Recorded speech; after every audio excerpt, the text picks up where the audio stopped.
y'all doing? We're going live in just a moment. Get the thing adjusted. What's it? 4 minutes. Okay. We got 4 minutes. What, 4 minutes going on. okay, all right. Appreciate it. And y'all, we have a very, very interesting show lined up for you. Let's hang on in here with us. Got special guests tonight. It's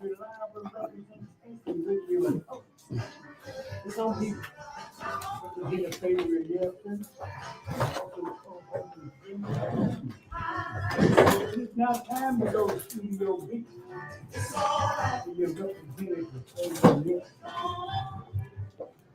All right, good evening, everybody out there. Hines County, District 66, Raymond, Utica, Terry. Uh-oh. All right, good evening, everybody. We're going to try this again. Thank y'all for tuning in to Reliable Representation here every Thursday at 6 o'clock. So hello to Hines County, District 66, Byron, Terry, Raymond, Utica, and South Jackson. And guess who I got over here next to me, y'all? Hey, everyone. Happy Thursday. This month going by fast, ain't it?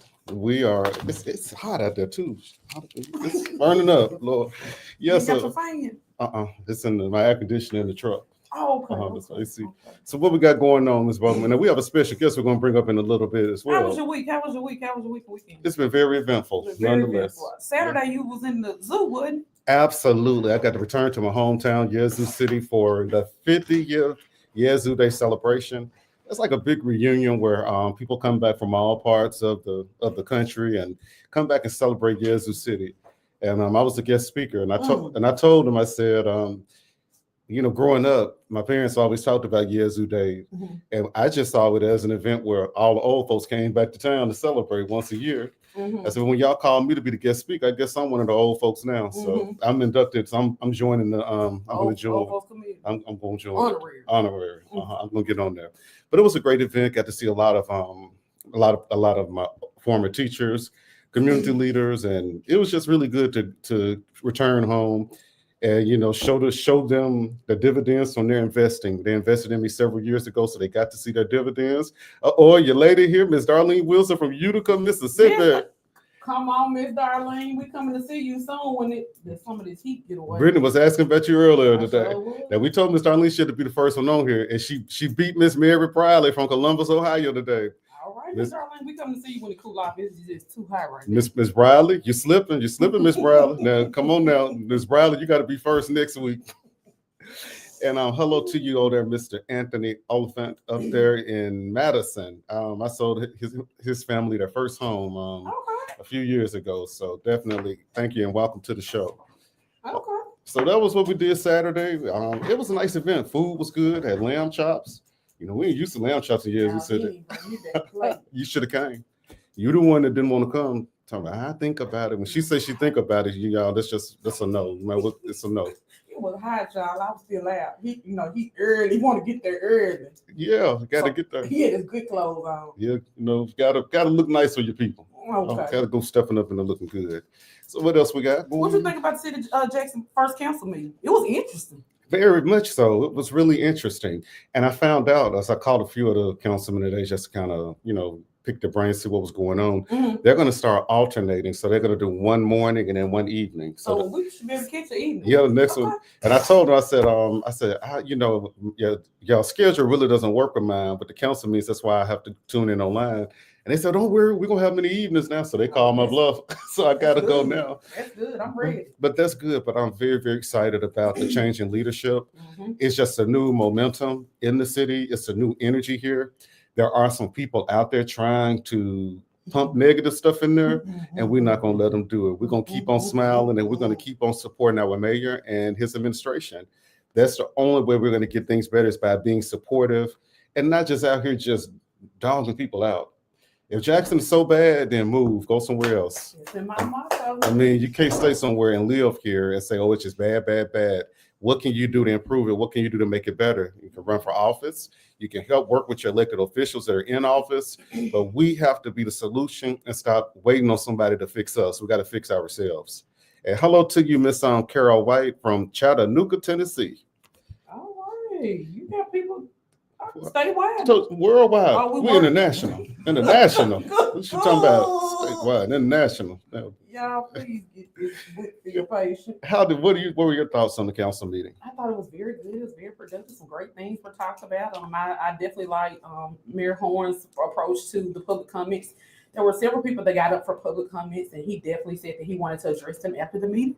I think that was great. That hadn't been done, or let me say, since I've been following the political campaign, I've never seen a mayor actually go up to a constituent after the meeting to approach their concerns. So I think that was very good.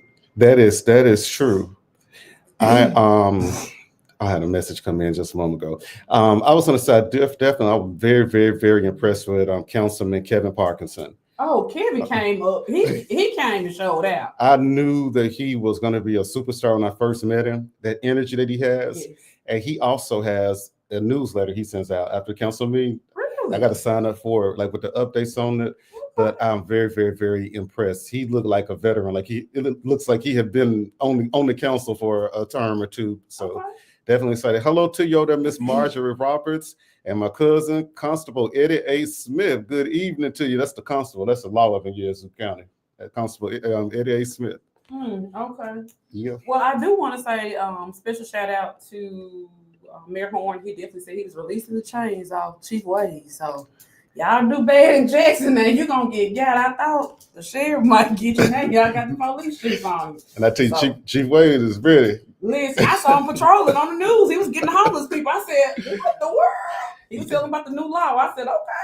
Yeah, definitely. I saw Horn is calling for 500 police And officers. he used to be 500 on force. That's what our reports are telling us to be fully staffed that we need, and so hopefully we can work towards that. I'm on the Capital Revitalization Task Force in the House again this year, Mhm. and so we're going to be meeting with Mayor Horn, and I was going to say Senator Horn. I'm so used to saying Senator, but we're going to be meeting with Mayor Horn and his administration, Mhm.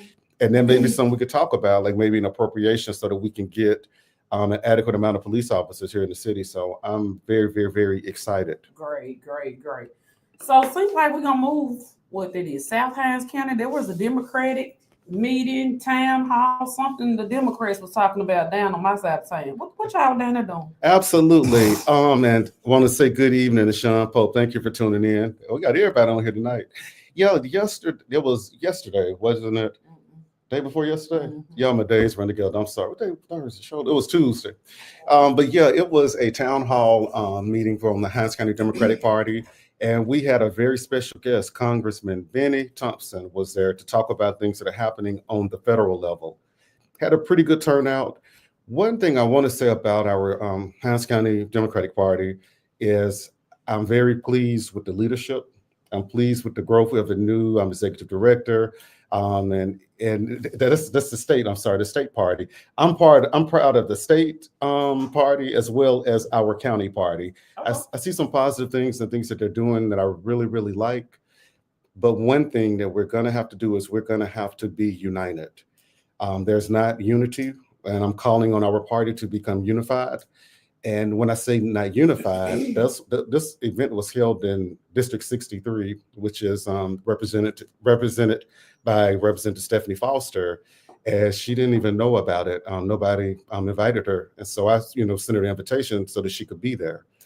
But I feel like that's important that whenever you're having these events, because had I not sent her that invitation and her constituents are there, they're going to be wondering, like, where's my representative? They're going to be thinking that she's just not coming to it. So we got to make sure that we are unified and that we're working together to build our party up. So, we have work to do when it comes to unity within our party. I'm confident that we are going to be able to get it done. I'm praying that we're going to be able to get it done because we're on the brink of doing what we need to do. So definitely, we talked about, I'm not going to say we, but Representative Robert Johnson was the guest speaker, and he talked about some of the legislation. Congressman Thompson talked about things that are happening up on the federal level and things that we do need to get, that we need to be working towards doing. But all in all, I definitely want to say I'm proud of our Democratic Party. I'm proud to be a Democrat. You cut me, I bleed blue. And so I'm definitely proud of the work that, that we're going to be doing. And we'll be back together in session in January. So we need to continue to work on building relationships because Representative Johnson spoke about that, about how the party's not as unified as it needs to be.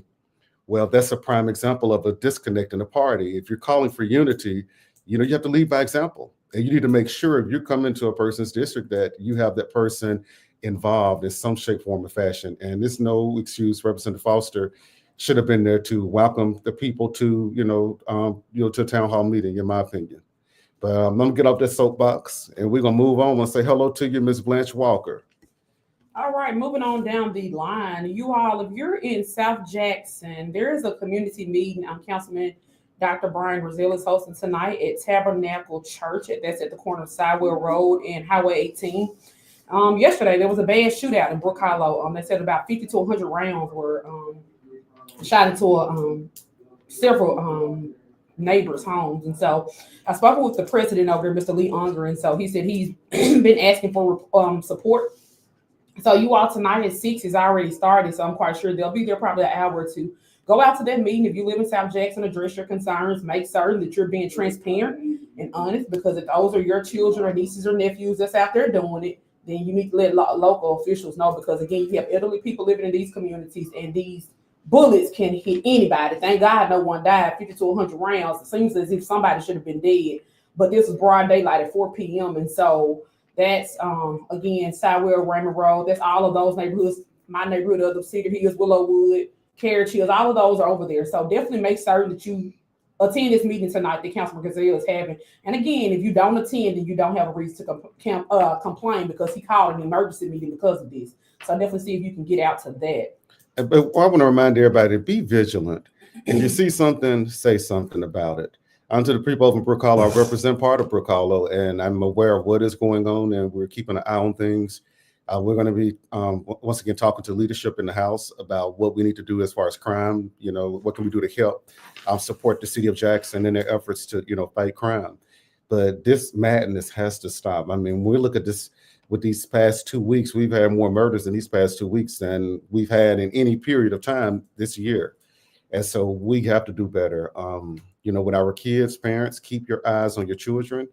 You do not let your kids be out there in the street at all hours of the night, because there's nothing that late at night but trouble out there for them. And so please, we gotta make sure that we're doing our part to, keep our community safe. Don't want to live with Fagan. He runs a military base at his house. That's right. So definitely, if you're a boy, don't go to his house, because he runs a military base over there. I'd be scared to say anything over there. Well, you're gonna be safe for sure. You come up in there, you ain't got nothing to worry about. Listen, as soon as you get in, you got a chore to do. Good God Almighty. But anyway, that's it. We're gonna transition on for our next our special guest.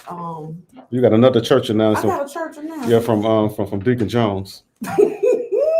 So you all listen as I read the church announcement.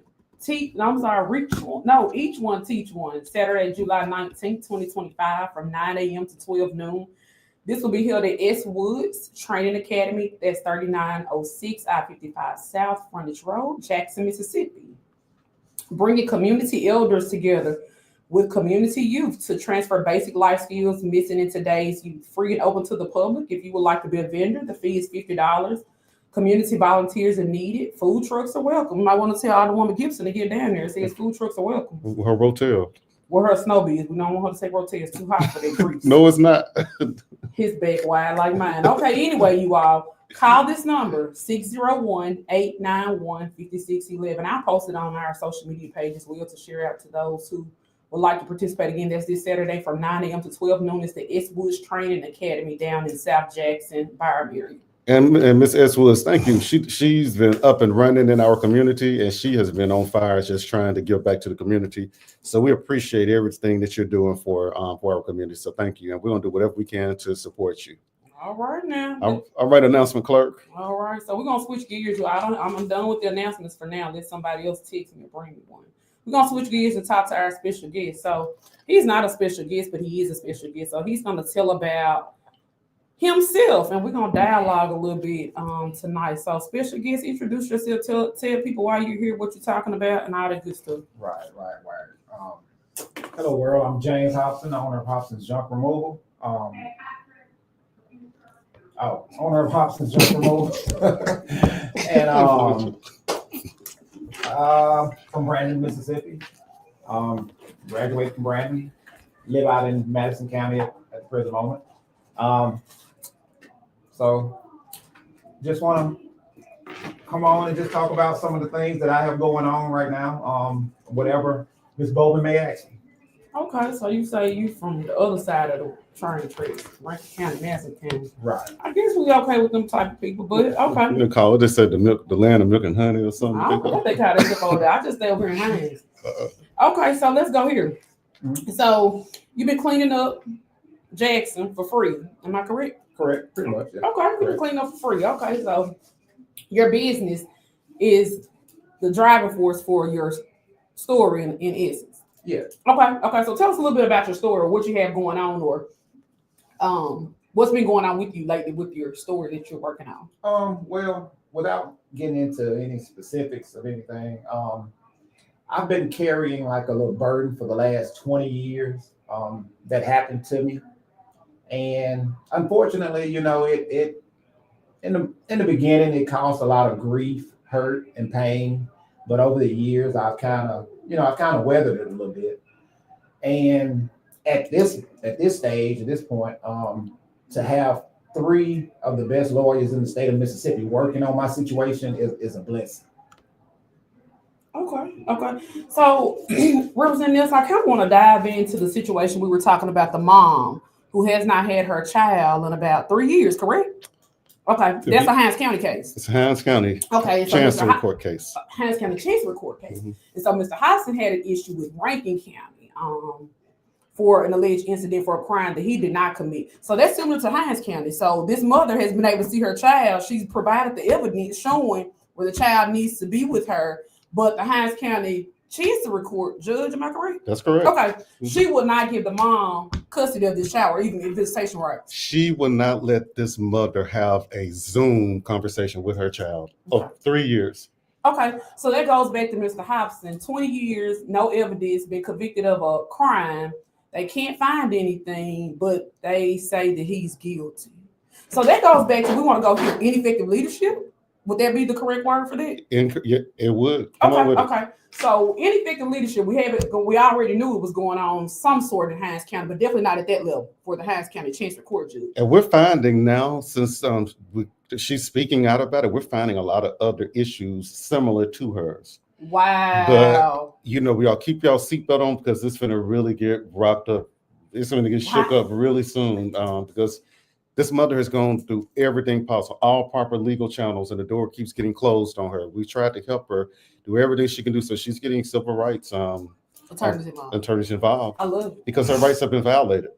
Wow. And I'm going to stand beside her and anybody else because it's time for our leaders to stop turning their heads because so it's not affecting me.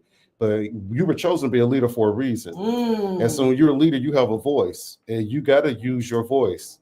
And so, it's not going away. I mean, we're going to do everything we can to fight for people because we're seeing so many people victimized. And, when you're talking about a criminal case such as Mr. Hobson's, you have to, it's called preponderance of the evidence. And what that means is big word, you all. And that means that you have to have the evidence to support and justify the crime that was committed. And in his case, they don't have any records, no case, no nothing. That doesn't make any sense. That should never have been a conviction. Correct. So, Mr. Hobson, tell us, when did this crime allegedly occur?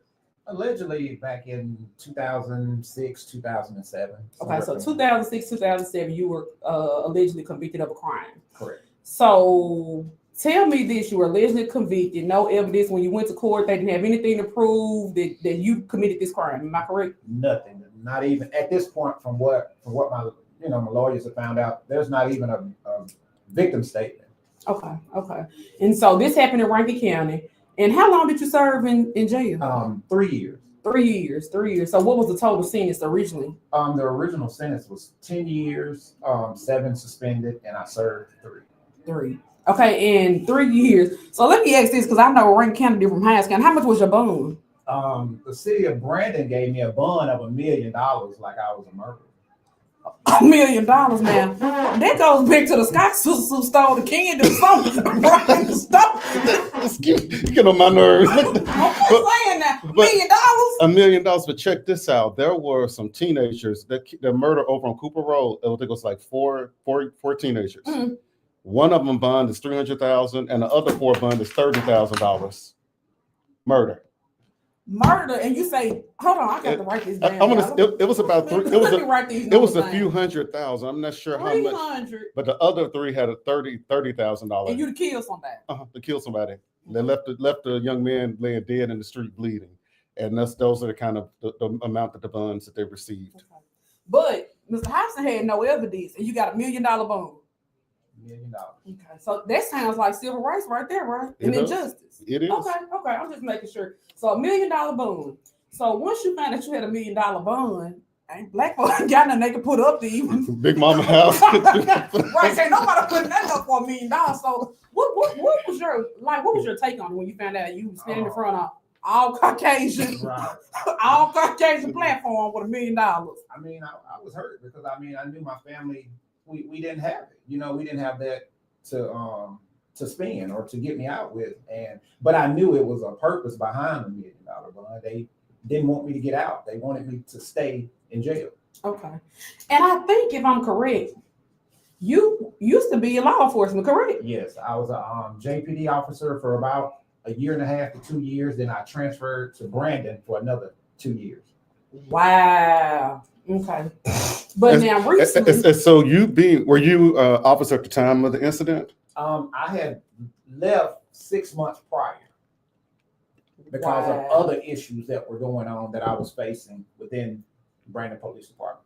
so what you know what this sounds similar to? That's what I'm getting at. The Goon Squad. That's what this sounds like. Yes, it's more to it. Yeah. It's more to it than this. Good evening to you, Evangelist Lawson. Thank you for tuning in. It's more to it. And I just, I want to say something. This is something I've seen. We see so many people that have been charged with a crime, Mm-hmm. and they get a high bond like Mr. Hobson, and they come in and they tell you, ooh, for this charge, if you go to trial, you're going to serve 60 years or life in jail. But you know what? Here, take this plea deal, and you only get a few years, and you know that you're going on with your life. Mm. What are you going to do if you don't have the money to afford a good attorney? Because these public defenders are not going. Nobody want to go to jail, but somebody going to jail if they got a public defender. And Come so, on, bitch. Y'all like thinking my temporary. and so, what are you going to do when you realize, in a case like that, you say, "Let me just go on and I'll just go and do this little time. At least I know I won't be in jail forever." Because you get in jail, then you got to deal with the Innocence Project, trying to figure out how to get out. It's not guaranteed, but so many of our people are railroaded by issues like that. And society, we're going around saying, "Oh, you're a convicted felon." When actually, you're not. Right. And I did what I had to do at that time. I did what I had to do. And if the shoe were on my foot and I was in Mr. Hobson's situation, I would have done the exact same thing, knowing I'm young, I'm black, I'm not going to get fair, equal justice. And they're going, and I see that they want to throw me away for some reason. I would have done the same exact thing.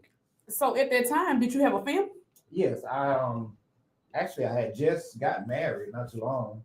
And I had a 2-year-old daughter. So Wow. I was fairly a newlywed and with a young daughter.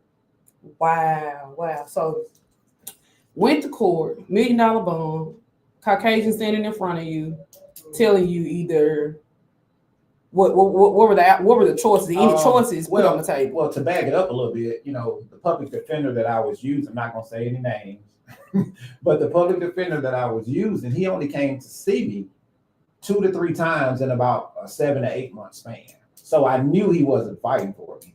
He never went and got a statement from people that I knew about my situation. He never went and requested a statement from them. He never went to the proposed places that they said this situation happened at. So he didn't do any kind of investigation. The only thing he did was come to me with plea deals.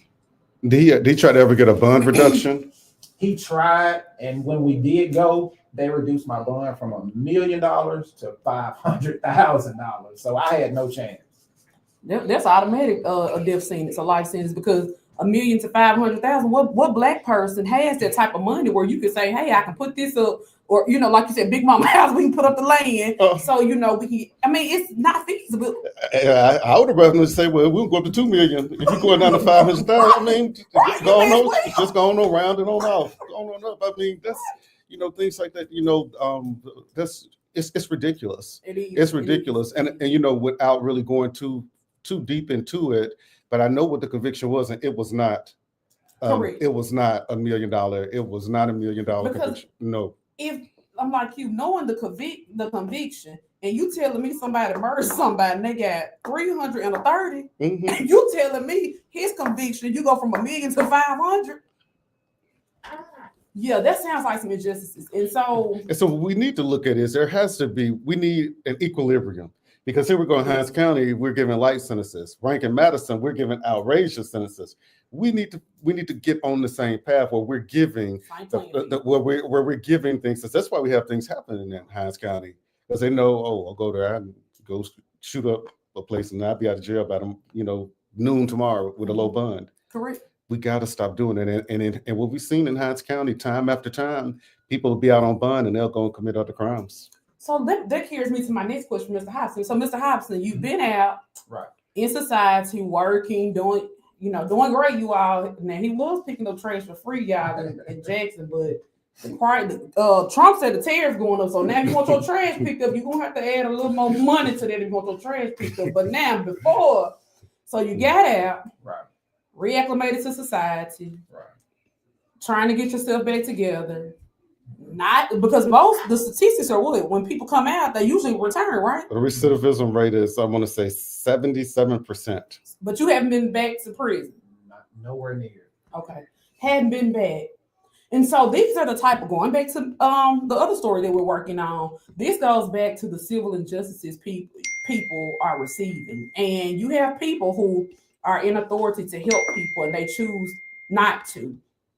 His public defender, the Hinds County Chancery Court judge, that's a black female judge, and other judges that sit on the bench, you all are in the position to help people. And what I have learned just on the outside looking in, you're making decisions that will definitely ruin people's lives for the rest of their lives. So if you don't rule favorably, and I don't know about anybody out there, I see you have to go in there with a Christian mindset or some type of faith belief to say, hey, make certain the evidence and the information is matching. If it doesn't, then no matter how well I may like a person, I still have to rule of what's right. I have to rule in favor of what's right. And there's so many cases that it's not happening.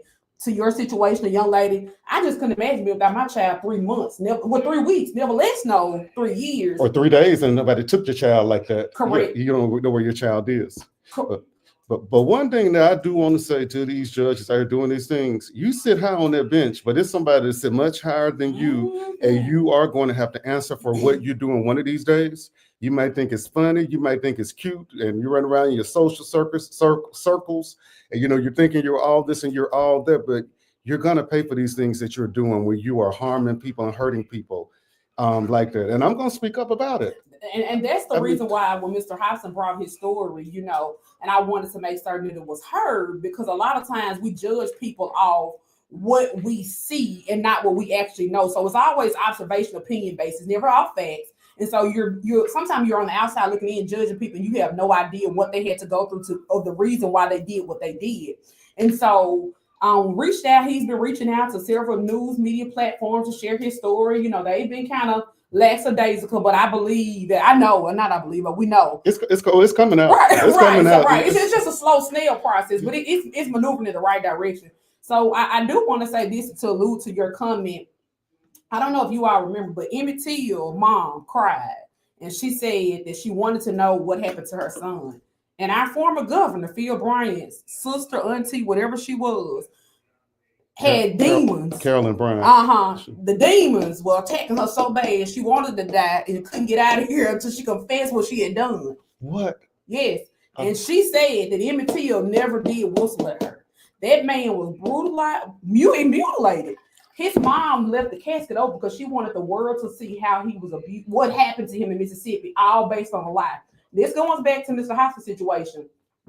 Everything was based on a lie. If I don't like you, then I'll crucify you. And that's what happened. That woman wanted to die. Phil Bryant's auntie, sister, whatever she was, I have to look back at it because every time I think about it, I get upset. It was an aunt, I think. Okay. Uh-huh. She 80-something years old asking for understanding. God gives you no understanding and all that, but he already says that no sin goes unpunished. She knew what she had done. And that was over 50-something years, but she couldn't get out of here. And his family wanted to make sure that they went back to LaFleur County to find the files to see how that woman had lied. So to all of you all Hines County, what you call them, social gurus, Social circles, or so, whatever they whatever want y'all to be. call it, and Rankin County as well, because the Goon Squad just proved it, that it's been going on for years. It just finally got exposed. So you all just stick around. Say what you tell them, put the seatbelt on. Put your seatbelt on, because this man can be rocking and rolling over here. And I mean, and I'm going to speak up about it, even if I'm there by myself, That's it. because that's why God has put me where he's put me, to be a voice. And that's what I'm going to do. And so I can get attacked. It doesn't matter, because I got my armor right up there. I got my armor. And so, but that's what we're going to do. And these are just two stories that we know about. There are so many more. Mhm, There's so many more. mhm. We got to do better. Right. We got to So- do better. So, Mr. Hobson, you come back next Thursday. We gonna just take it. We just dive into it a little bit more. Yeah, you know, every week until you know we get it, and then when the news start getting it, the phone gonna start back ringing again. You know, people got to see it so that That's they it. can call in and talk about it. And hello to you, Miss Erica Jones and Giselle. Thank you so much, Giselle Clear. That was Phil Bryant's aunt, Okay, the lady, okay. Carolyn Thank you. Bryant. Thank you. And I want to end on this note. Now, even after all of that, and after that confession, do you know the great state of Mississippi still would not do anything? So she was too old, and wouldn't even prosecute her. Well, on that tip, when you got the They offer, could have put her in prison in the hospice. And Correct. that's what should have happened. correct. Just like what Byron D. LeBeckwith. Yes. He was old, but he served the rest of his days incarcerated. So Yes. all right, y'all Wow. got me stirred up now. I woke up, I was sleeping when I got here, but I'm not now. Yeah. Well, you Can all I, were can I in. tell a story about my? Sure. I have just a little moment. When I was going through my situation, and when I first got transferred to CMCF, they had me in a cell, and right across from me, there he was. Wow. There he was. Mm. Fabian, where that come in? We have a viewer on here. This is one of my real good friends, Giselle, says she was abused and denied medication In Rankin County. in Rankin County. Miss Mary Browder said that was the Rayner's funeral home is her cousin. That's who had Emmett Till's body. Wow. And Miss Lawson, thank you so much, Evangelist. So she will keep. That's why she keep me in prayer. I really appreciate you, Evangelist Lawson. As you know, it gets tough out here at It's a times. battlefield. It's a battlefield, but I'm not. I'm gonna keep on fighting until I'm gone to glory. So as long as I got breath in my body, even when I was in the hospital, I was still there fighting. I'm going to keep on fighting for our people, because we got to do better. Correct. So you all, again, we thank you all for listening. If you see our live, share our live, and we'll be back next Thursday. Same time, 6 to 6:30, and we'll finish with Mr. Hobson, and we'll dive back into our other story with the mom, because I'm a mom. I love a single mom story. Yep. Y'all hang tight. Keep your eyes on the news, because it's going to be rocking and rolling real soon, and I'm ready for it. Y'all take care. Y'all hand to putting us out now.